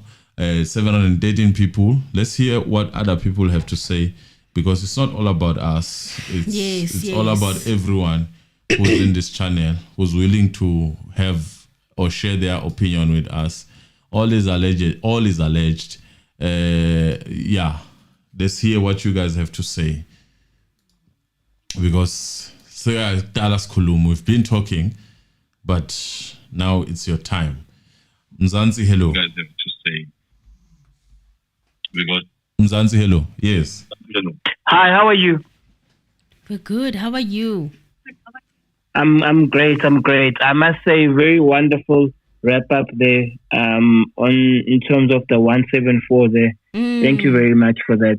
I was actually thinking the very same thing during the day. But before I get to the 174,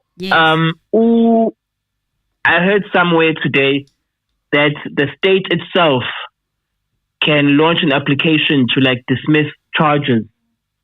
Then Obalore could have just done that. They could have just done that, yeah.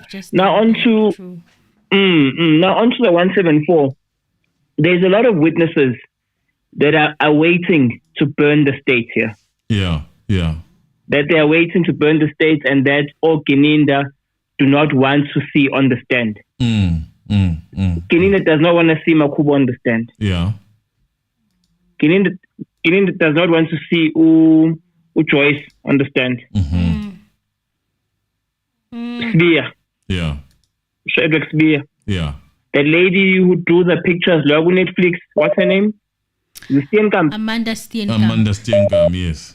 But they don't want to see Steenkamp. They don't want to see Absalom. Absalom gets on the stand, Gilinda's going to jail immediately after he testifies.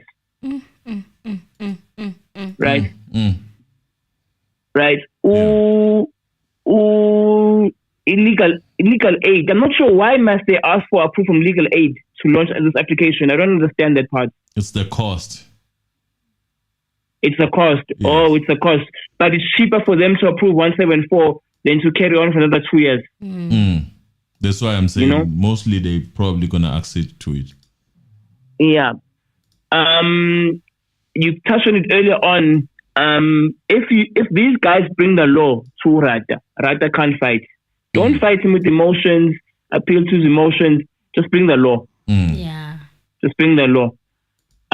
Just a few other points. Untuli. Why was Untuli removed from a low cop in the first place? Because false a low cop in But what's the rationale for that? It's not clear. Yeah, even from the first place, it doesn't make any sense. I know you mentioned that the bullets is the one piece of evidence that could tie them to this crime, but that evidence must just be thrown out on its own anyways because of how it was handled. So that shouldn't even count. So for me, there's no evidence linking to these guys. That evidence is actually inadmissible. It's in office in Lamangan. Yeah. The footage of Ulongwe, they must get the footage from ENCA for the whole day of that day because it's there. Yeah. They must apply to get if the pellet gets to that point, they must apply to get the footage for the whole day, and that will also ruin the state's case. Yeah. Just one last thing on Judge Rata. Judge Rata keeps mentioning Mandela. He's out of touch with reality, yeah? A lot of people are not down with Mandela like they used to be. Times have changed. Times have changed. Yeah, anyway, thanks guys, thanks. Thank you for calling. I know the Mandela poster advertising. Yeah, keep the calls guys coming. Those days are over. Keep the calls coming. Reality is sinking in.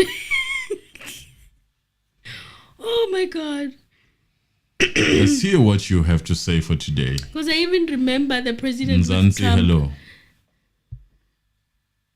Nzansi, hello.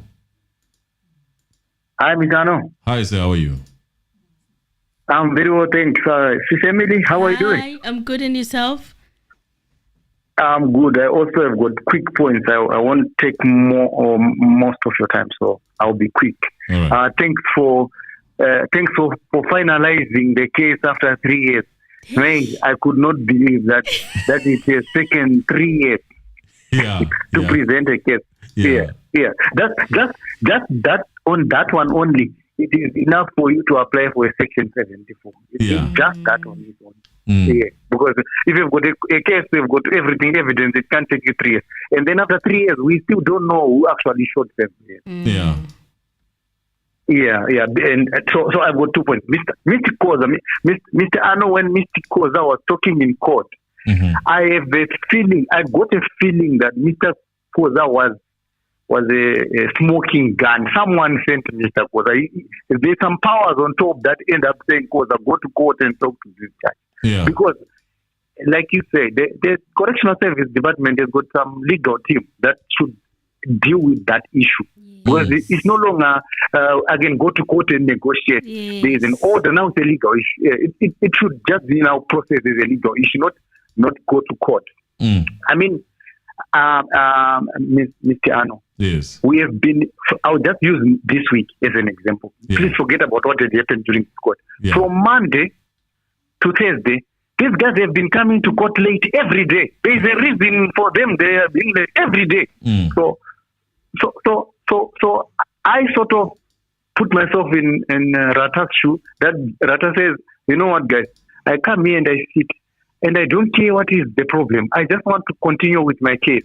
So can you please move him to Louikop, which was reasonable. And Mr. Ano, I think Rata, where I'm coming from is, I think Rata was correct to say, I don't have jurisdiction to say, go to Louikop, don't go to Louikop. No, because that is their job for JIT. Because this is the right place where you can lodge a complaint, and then after they investigate, you must be moved. So in that context, you are correct to say, I cannot tell you how to run correctional services. Yeah. But for the purposes of my court case, I want you guys to take this guy to Louisco. Yeah. But I was saying, maybe about Mr. KOZA, they should have thought it the other way. It was just me thinking that, the only way that they could have actually kept Ntuli at correctional services, at Kosimampuru, was to bring people from Louisco who would say, we don't have space. Then they will say, okay, because there's no space there, so we have to keep him here. Yeah. Because there's no way of putting him there. So they put it that way, operational, to say, there's no space at Louisco. But if there's space at Louisco and he's going to a maximum, he's coming from a maximum, he's going to a maximum, there's no problem. I think he must still go to Louisco, where he's got peace of mind. So that is one. And then Section 174 application. Mr. Ano, Bongsa from Cape Town, my friend Bongsa from Cape Town, he says he wants to use football jargon because they are dealing with a footballer. The football jargon for this Section 174 is a tactical master stroke. That is the jargon. Show me your number. It's show me your number because it works in both ways. So they will apply, and then the state will respond, showing them where their case is strongest. Because they have to respond with where they say, this is my strongest point. And then the defense would then line up their witnesses to destroy each and every part that they have responded to that Section 1. Yes. So it's a perfect example. And Mr. Ano, out of everything that has to happen from the defense does not need to go and investigate and call Kelly and call whoever was in the house or Longwe or Makumaru. The defense does not have to do that. That is the job for the state. The defense's job is to just create reasonable doubt, which already exists from the gun to Zungu, proximity to the crime scene. Brigadier's credibility will go down to the trenches when Absalom comes. And then says, I did not write that statement. So those points are the ones that will create doubt. For as long as there's little doubt here, the guys are working. So whether it's through a Section 174 or, because I don't see it on my own end, probably yourself, Mr. I don't see Rata agreeing to a Section 174. I don't see him agreeing to it. You will decline it, and then we will go to the witnesses, which is because the advantage about Section 174 is it's not like you do it and then if you lose it, that's it done. No, it's declined. You go and call your witnesses now. Yeah. So that's still fine. It's still okay. So as one of those supporters, what people would call them like that makes Baloy in a it makes him sit in a very tight corner. But let's see how we go in terms of costing. Yeah, we have already spent 6 million on this thing. I don't think we must even discuss about, because I don't think it will take 3 years for the defense to bring their witnesses. They don't have 100 witnesses. Maybe 30. I don't know. Yeah.